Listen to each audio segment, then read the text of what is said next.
Hello, guys, and a big welcome to my YouTube channel. Thank you to our returning subscribers. And if you're watching us for the first time, I'm Florence, and on this channel, we do talk about life in the diaspora, life abroad. Because I'm a newbie, I'm from Zimbabwe, and I moved to the UK 2 years ago on a care visa. So I love to talk about care. I love to talk about everything about care and everything I'm learning along the way. So in this video today, I just want to share with you how or my strategy when I switch jobs, when I decide to take on another job or decide to leave a job for another. There's a few things that are deal breakers for me, and I'll give you a rundown of my strategies and the things that I do consider if I am changing a job. Probably this may help you, and if it does, don't forget to hit the notification bell, and also if you're not yet a subscriber, please do subscribe.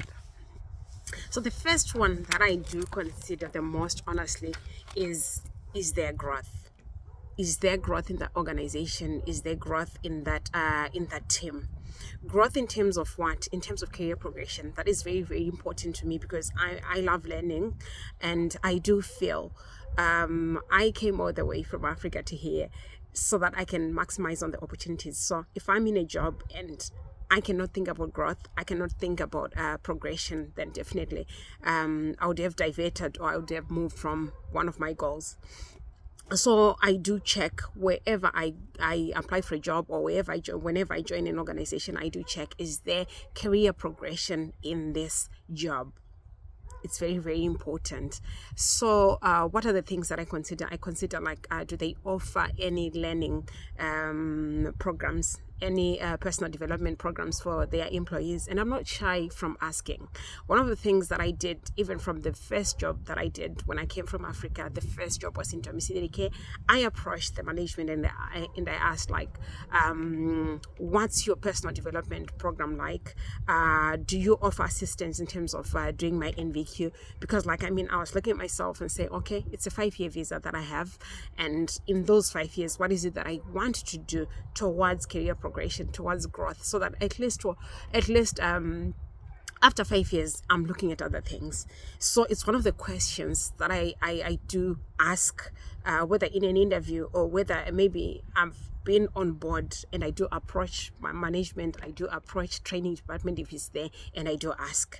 So what is it that I have got actually? And I am grateful because they had a very strong personal development or learning department, or what can I say, training department. So they actually explained to me and said, well, you have, because of the difference in terms of qualification from what we used to do when we were in Africa and what we were actually doing when we were in the UK, they required for us to start off with a care certificate.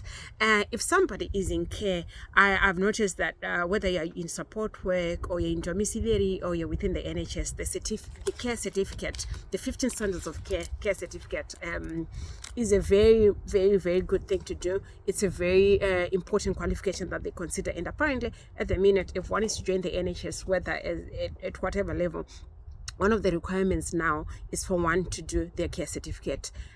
For them to understand, maybe quality of care or for whatever reasons, I do not know. But I've noticed they're quite strict about people doing the care certificate. So I actually managed to do my care certificate within the first 3 months that I joined the organization that I came with, which was to my advantage. And I do encourage, if you're watching this video and you're a carer and you're in this country and you haven't done your care certificate, please find a way and do so. This can be offered internally if you've got a trainer who is trained to assess you. This, you can actually approach colleges. If you are somewhere where there's a college near you, approach that college and say, I want to do my care certificate. It comes in handy, especially when you decide to switch, especially when you decide to join organizations like the NHS. If you've already done your care certificate, it's an added advantage. And don't shy away from mentioning that you've done your care certificate. And when I do talk about this care certificate, I'm not talking about the online one. I know a lot of people would have done the online one.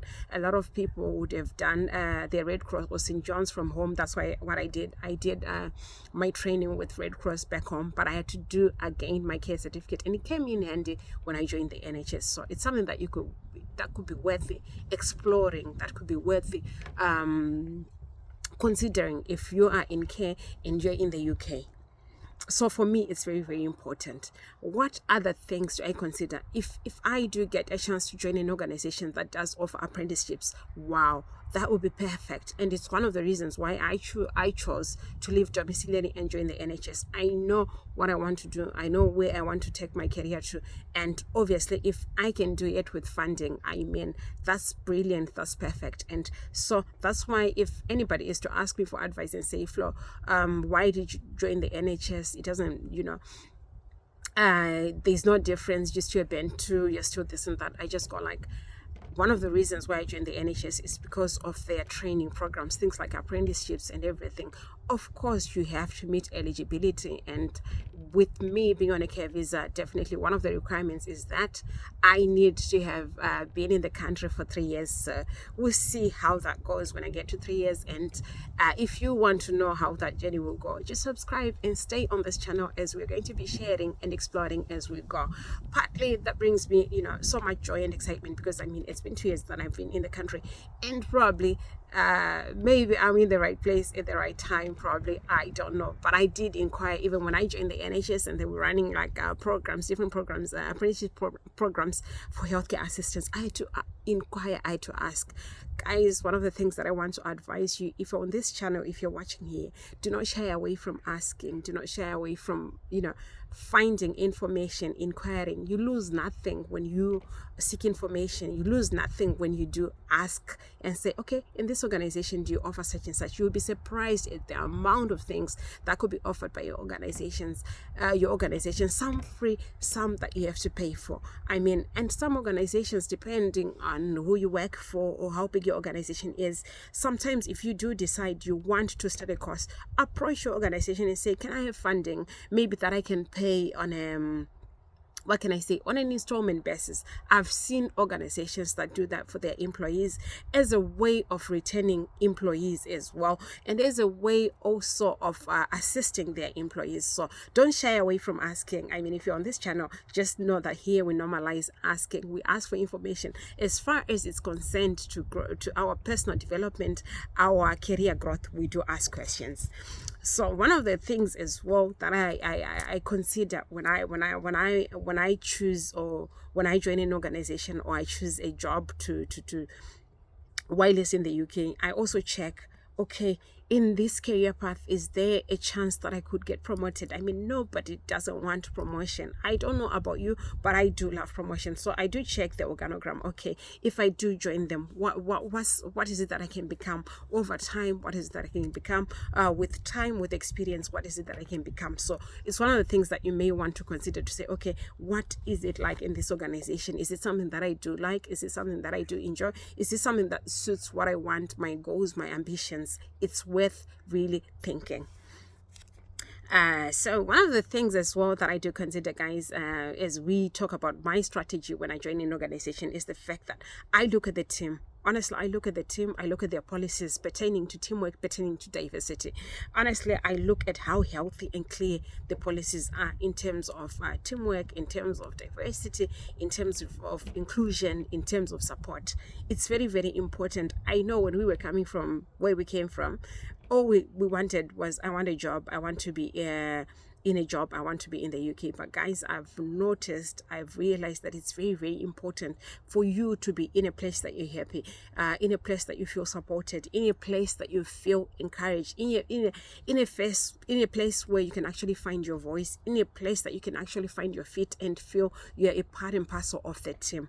Why do I say that is very important? It's because, I mean, nowadays we cannot have a conversation about anything and not talk about mental health. So part and parcel of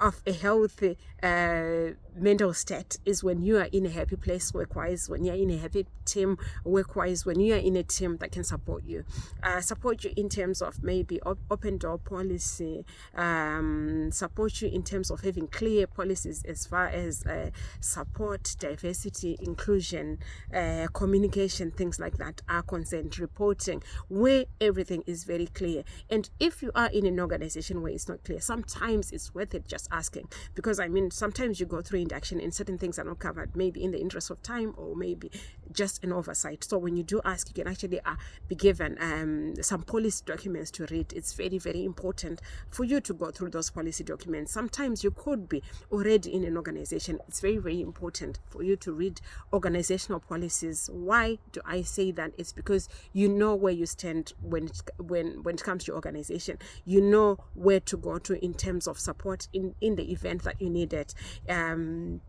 It could be in relation with personal support. It could be in relation to things happening at work or any work situation. So you just know. So it's very, very important for you to look at how healthy, how strong, how clear, and how supported the policies are in an organization. These are some of the things that I learned after coming to the UK to say, okay, organizational structure, organizational policies, team structure is very, very important for support, and above everything, for mental health. It's very, very, very important. No wonder why I cannot talk about anything and not talk about teamwork. I cannot talk about anything and not talk about a healthy team, because a healthy team equals to a healthy employee, and a healthy employee, a healthy team equals to quality delivery of service. I cannot say anything and not mention the outcome, which is the ultimate quality of care that we deliver as carers.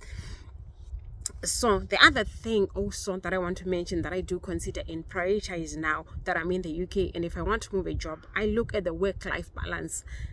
I cannot imagine how we, maybe, I don't know, I think it's the difference in culture, in the work culture, between how we used to work in Africa and how we work here. So you could find that you could really, really be so consumed in work and not have time for yourself, time for your family, time for other things because of lack of work-life balance. So it's one of the things that I actually now begin to appreciate now that I am in the UK, and there's always options, and you begin to hear things like flexible working, things like that. So what am I saying? I'm saying, before you join an organization or before you move into a role, because I mean, I think I made a video where I talked about, like, I said I worked in 4 different care settings, and I think that sort of gave me a chance, or gave me an insight into what I could move into permanently if I ever did. And I think I made the choice that suited everything that I wanted. So work-life balance is very, very important. To say, okay, how many hours do I work? How many hours a week do I work? And how those hours are covered in how many days? It's very, very important. Why? Because you could work for 5 days just to cover 40 hours or just to cover 37.5 hours. But then, when then do you rest? When then do you have time for your hobbies? When then do you have time for your family? When do you have even time to just, like, catch up on housework and things? So it's one of the things that I've realized, like, a lot of people do not pay particular attention to it, but I do. It's very, very important to me, and I have started prioritizing on that because I feel it's very, very important, and it's worth exploring. It's worth actually looking into if you're looking into switching or moving jobs. It's unfortunate if you're already in an environment where you have to work like that then, but I do feel, honestly, there is conversations that need to be had. If you're in a work environment where you feel there's no work-life balance, talk to your supervisor, talk to your manager. There's always structures, there's always value that can be added through engagement, through dialogue. I do believe in dialogue. I do believe in, like, taking up issues and just talking to each other to say, okay, can we not do this? Can we not do this and that, so that there is balance in our work-life, life. So guys, that's how I think, and that's how I believe, like, for you to be happy in this country, for you to be able to cope with everything, because guys, you could really be consumed. And when I do say this, I speak for nearly everyone, because I've got friends and family who are single and they have kids, and I cannot imagine how they do that, how they work, and in certain situations. No wonder why work-life balance is very, very important. I'm a mom, I'm a wife, I've got kids, and above everything, I need time for myself. I need to recharge my batteries. So, work-life balance is very, very important, so that we at the end of the day, we have got a healthy mental health. Last but not least, this one is a contentious one. It's to do with remuneration, your contracts, your contractual, rate of pay and stuff. For me, all the other things that I've mentioned come first before remuneration. Why do I say that? Because I mean, this is a land of opportunity. And besides that, if you're in the same maybe band or in the same maybe work role or work range, definitely the difference isn't much. Sometimes the difference of maybe 20p or 30p or 50p, so which you can actually make up through other things, through doing other things for yourself. Because I mean, you could pick extra hours if it's not enough, but all the other things, once you are in a situation where you cannot be funded for your education, then you're in a fix. Once you're in an unhealthy team where there's no policies and procedures to protect you as an employee, to protect your mental health, then you're in a fix. Once you join a team where there's no work-life balance and you go for money, then you're in a fix. But when you do join a healthy team, a team that prioritizes all the other things that I spoke about in the first part of the video, then you know that in terms of maybe remuneration or in terms of your pay, you can actually maybe, when you have time, pick extra hours, or if you have time, you can do a second job. It's allowed in this country, I mean. And maybe if you've got a partner, then you guys can actually help each other. Or if you can do other things, I mean, then you're covered. So for me, remuneration is the last thing that I look at. I look at all the other things that I spoke about, and I'll just give you a rundown before I finish this video to say, for me, it's all about growth. Personal development comes first, learning comes first, whereby, okay, is there a way in which I'll grow in this role? Is there a way in which I'll upgrade in this role? And if I can find funding, I'll run to that organization before anything else. The second thing I spoke about is to say, do they have clear policies, clear procedures in terms of support for the team, in terms of diversity, in terms of inclusion, in terms of any form of support? It's very, very important for me, because I would want to be in a team where I feel supported, I feel included, I feel heard, I feel considered.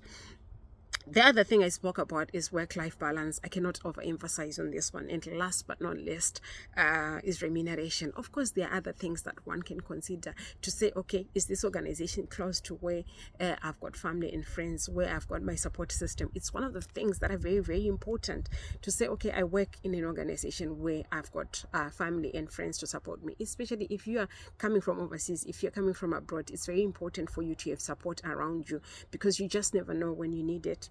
You just never know when you really, really need that sister or brother who understand how you'll be feeling at that point in time. So it's very, very important.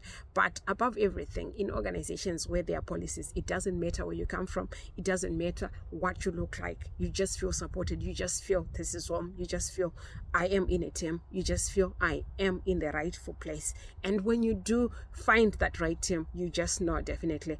I can't wait to see you in my next video. And thank you so much for subscribing. Thank you so much for hitting that notification bell, and until then, I'll see you and keep winning. Thank you.